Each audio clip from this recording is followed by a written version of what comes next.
Assalamualaikum warahmatullahi wabarakatuh. Saya tadi dalam perjalanan ke sini ngantuk-ngantuk, lemas. Tapi begitu ketemu bapak-bapak, adik-adik semua, ibu-ibu, saya semangat lagi. Amin. Memang kelihatannya rakyat itu seolah nggak punya apa-apa, nggak punya kekuatan, lawan orang kuat, dukung yang di backing oleh para pejabat. Tapi ini kita harus hentikan. Nah, saya mohon maaf, saya mesti bacain sedikit, mesti nyontek, Bu. Ya. Silakan.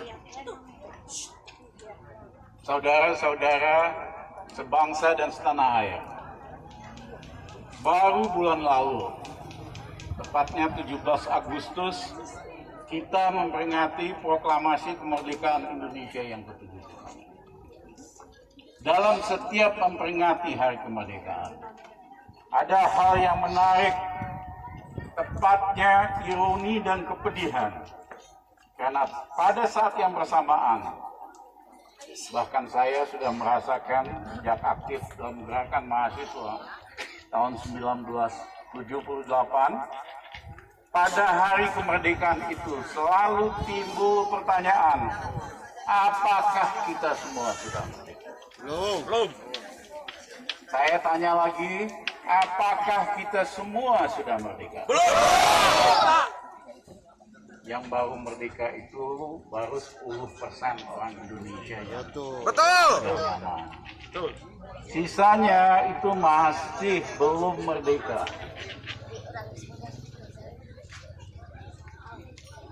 Aneh kok makin tua Republik, makin 76 tahun, makin rakyat kita makin banyak yang tidak merdeka. Tahun 70, semua rakyat di Asia ini sama miskinnya. Di Malaysia rakyatnya pendapatannya hanya $100 per orang. Indonesia sama, di Korea sama, dan lain-lain.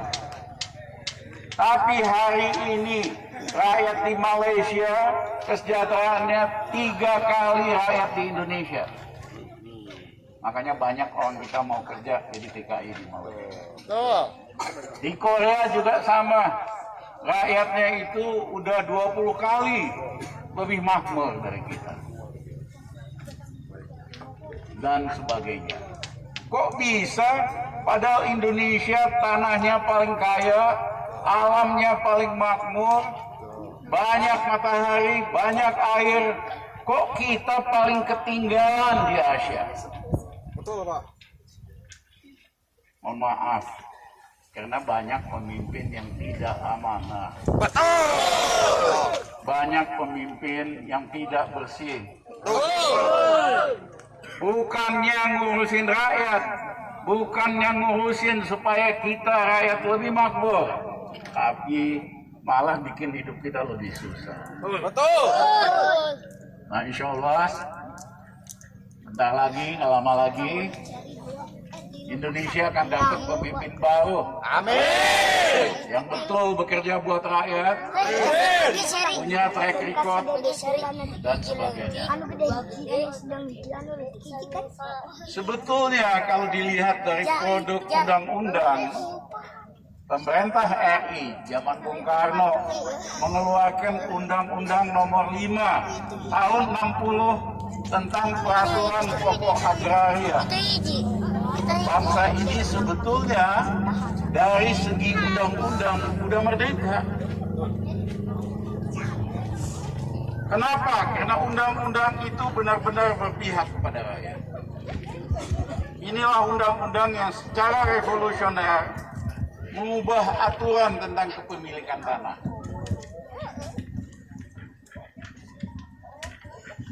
Biasanya kan Belanda kuasain Indonesia, seenaknya aja, mana yang dia mau diambil, dia dudukin aja. Kayak Belanda. Ya kan? Bung Karno waktu itu bikin undang-undang agraria supaya rakyat punya hak terhadap tanah. Tapi belakangan udah kayak Belanda juga kayaknya. Udah kayak lebih dari Belanda. Pada dasarnya undang-undang itu filsafatnya mengembalikan tanah kepada pemilik aslinya, kepada rakyat Indonesia. Itulah kenapa 24 September undang-undang itu dibuat, dinyatakan sebagai Hari Tani hari ini. Kita di sini berkumpul untuk memperingati Hari Tani. Tapi ironisnya, saat kita memperingati Hari Tani, alih-alih tanah sudah kembali menjadi milik petani, justru mengemuka, khususnya kepada petani, justru angka konflik tanah terus membengkak. Jumlah konflik agraria di mana-mana kian sulit menemukan titik penyelesaian. Padahal pada tahun 60 itu, para pendiri bangsa kita sepakat membuat undang-undang agraria agar supaya petani benar-benar merasakan hidup di negeri sendiri. Pemerintah waktu itu tidak ingin ada konflik sosial tanah dan muncul ke permukaan. Kenapa? Waktu Bung Karno sekolah di ITB, mahasiswa di ITB, dia ke selatan Bandung, ketemu petani kecil banget, namanya Marhen. Itulah Soekarno kemudian merumuskan bahwa Republik Indonesia harus berpihak kepada petani kecil atau Marhen. Dibikin partai nasionalis. Ada sekarang juga partai PDIP. Tapi kemana tuh PDIP? Kagak ada yang ngurusin rakyatnya. Padahal bapaknya Bung Karno dulu jelaskan bahwa kebanyakan rakyat Indonesia itu petani kecil. Dia sebut Marhen. Ideologinya itu Marhenisme, supaya pemerintah Indonesia berikutnya selalu berpihak kepada petani kecil. Tapi itu tidak terjadi.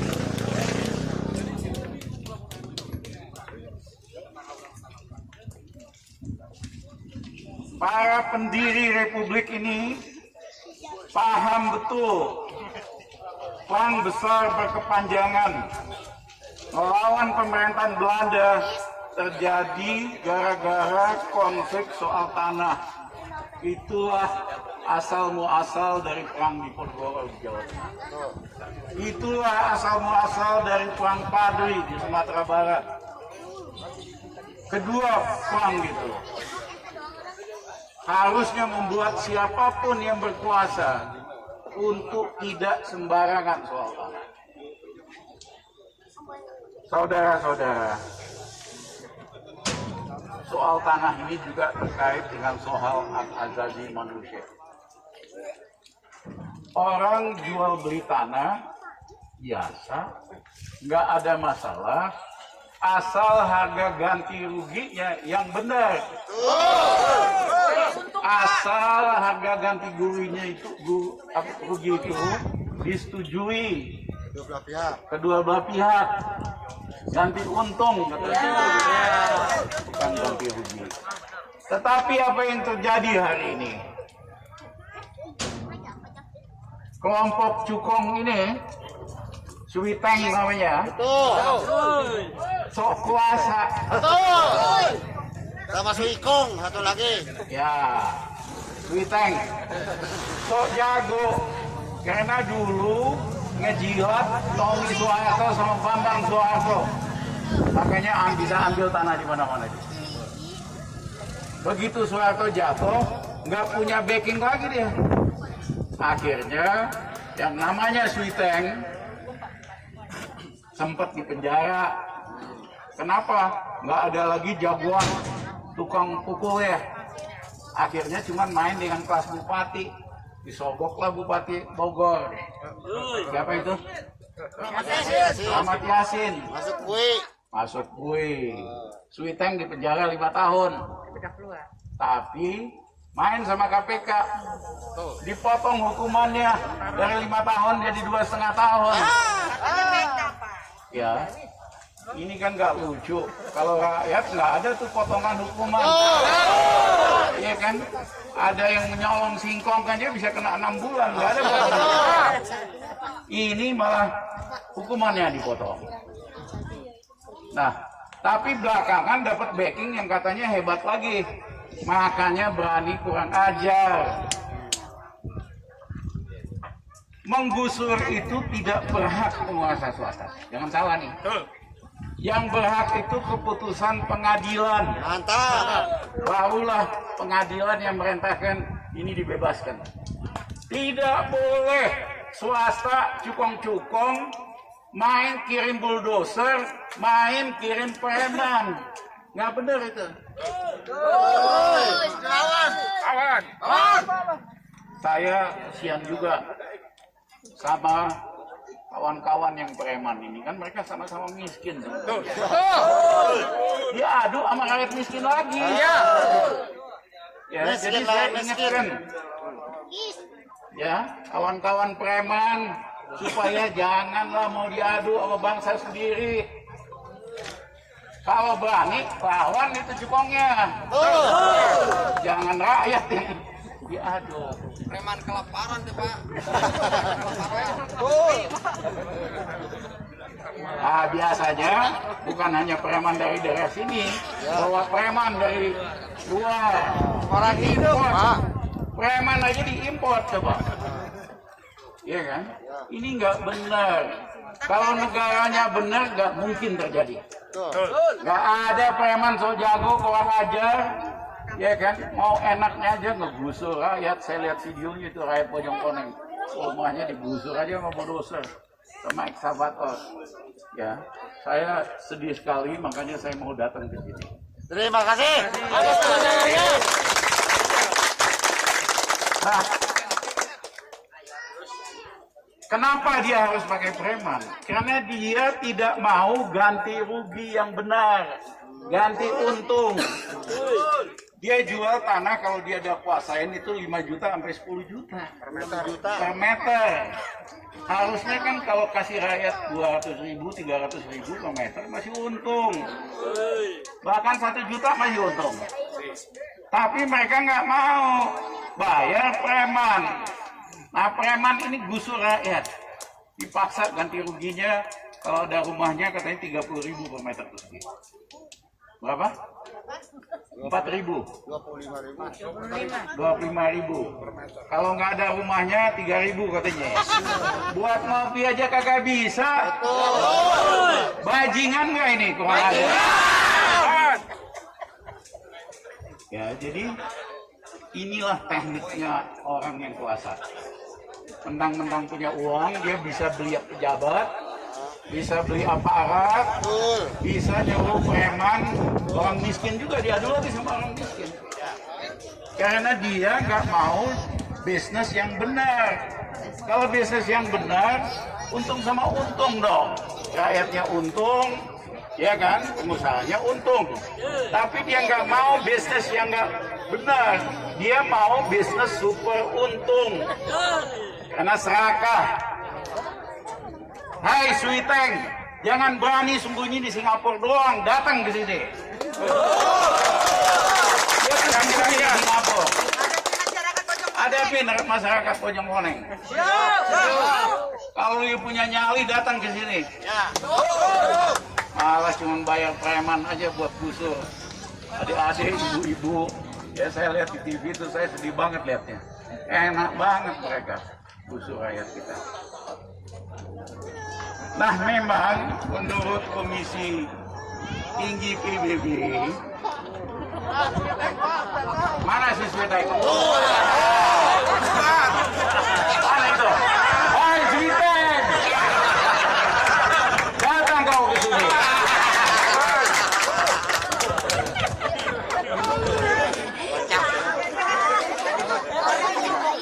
Menurut Komisi PBB, Persekutuan Bangsa-Bangsa, soal tanah ini sering melanggar hak azazi.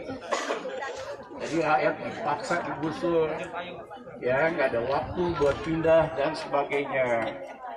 Nah, menurut konsorsium agraria tahun 2019 ada 279 konflik agraria, termasuk di ujung Koneng, menyangkut 734.000 hektar dan berdampak terhadap 109.000 keluarga.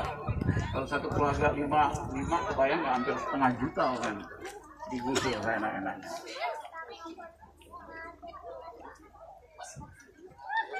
Saudara-saudara sebangsa dan setanah, coba kita teriakin Suiten. Dulu kalau berani.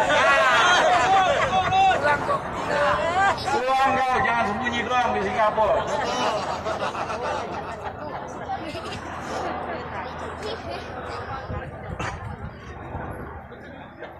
Kita harus memiliki kemajuan untuk memperbaiki nasib rakyat kita. Caranya bagaimana?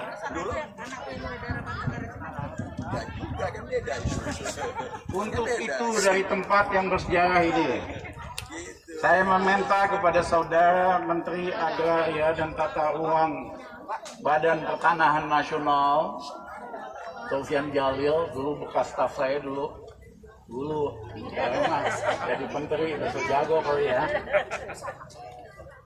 Saudara Sofyan Jalil, satu, tolong umumkan, hentikan moratorium nasional penggusuran rakyat dari tanah yang dikelola. Penggusuran hanya boleh oleh keputusan pengadilan. Tidak boleh pengusaha siapapun, yang di backing siapapun gusur tanah rakyat. Bung Sofyan, saya minta Bung Sofyan dengarkan ini. Masa nanti saya bawa rakyat Ujung Koneng ketemu Pak Sofyan ya di Jakarta. Siap. Ujung Koneng siap. Yang kedua, untuk memeriksa dan mengaudit terhadap semua izin peruntukan penguasaan tanah, SIPPT, HGU, HGB yang telah diberikan, karena banyak juga yang sudah habis masa berlakunya. Diperiksa. Mewajibkan semua yang memiliki izin-izin tersebut untuk memasangnya di atas pam tanah yang memang sudah jelas milik rakyat atau milik mereka. Jangan perusahaan main pasang plang milik anak perusahaan Sentul City. Enak banget modalnya cuma masang plang doang. Padahal rakyat belum diganti rugi.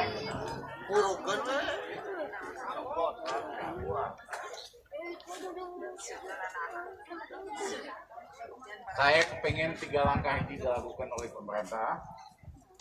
Kawan-kawan, setuju apa enggak?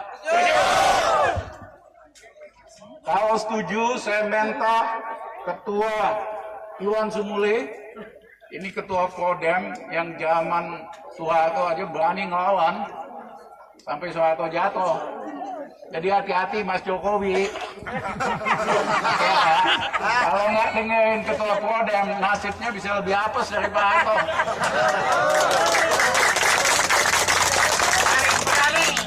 Paling berani.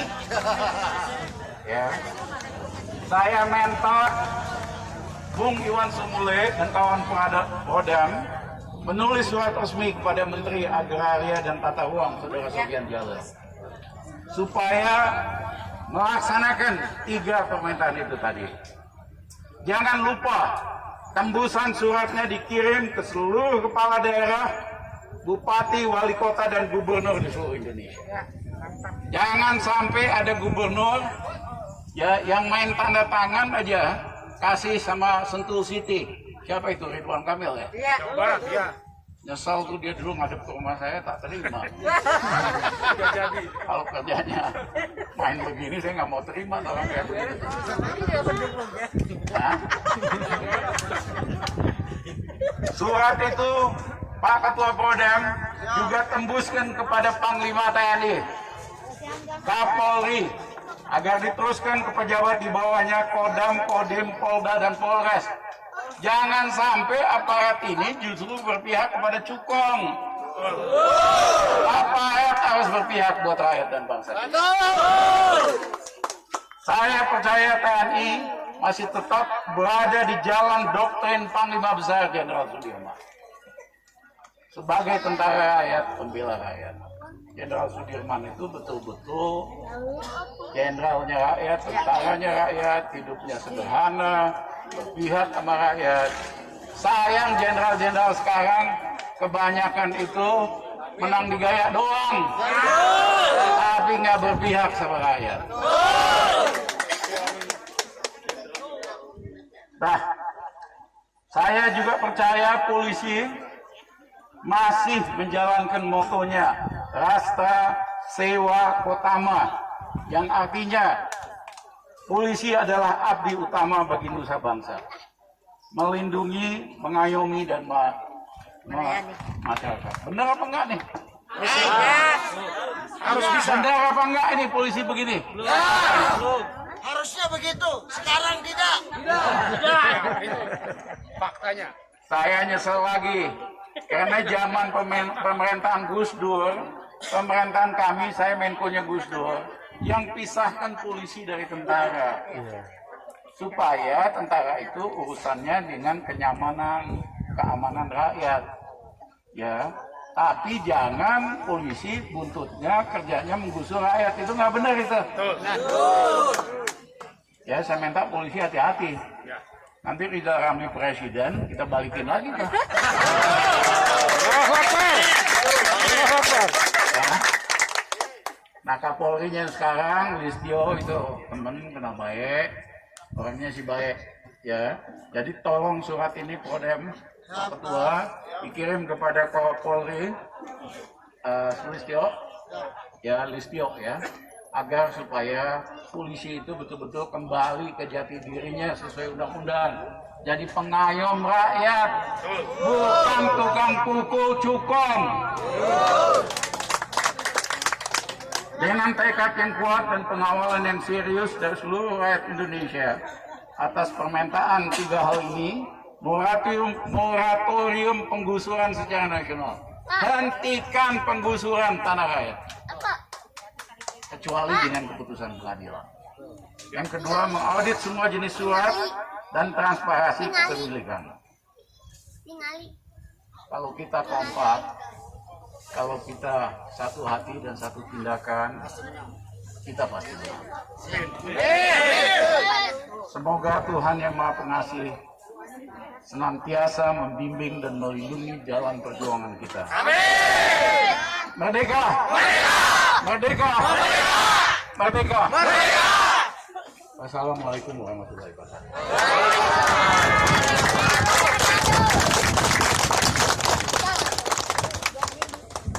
Terima kasih untuk Bang Rizal Ramli untuk sambutannya dan supportnya, doanya secara moral juga. Mudah-mudahan. Selamat datang Mas Adi. Selamat datang. Terima kasih sudah mau hadir Mas Adi. Bapak kita di Sudah nggak ada, juru bicaranya tetap.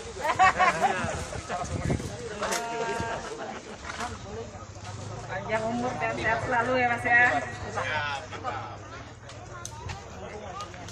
Nanti diomongin.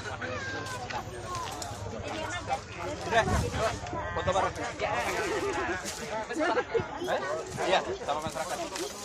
Pak RT, Pak RW, maju sini Ber. Ditunggu. Ya, muat. Jadi langsing, oi. Siap. Oke. Siap foto. Nah, Foto bersama. melingkar. Rapi.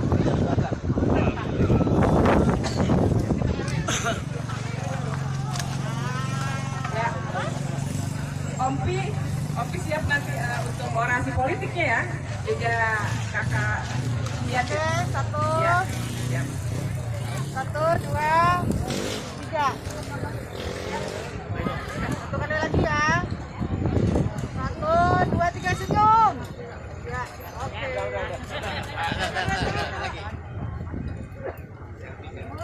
Resen foto bersama rakyat ya, Prodem ya.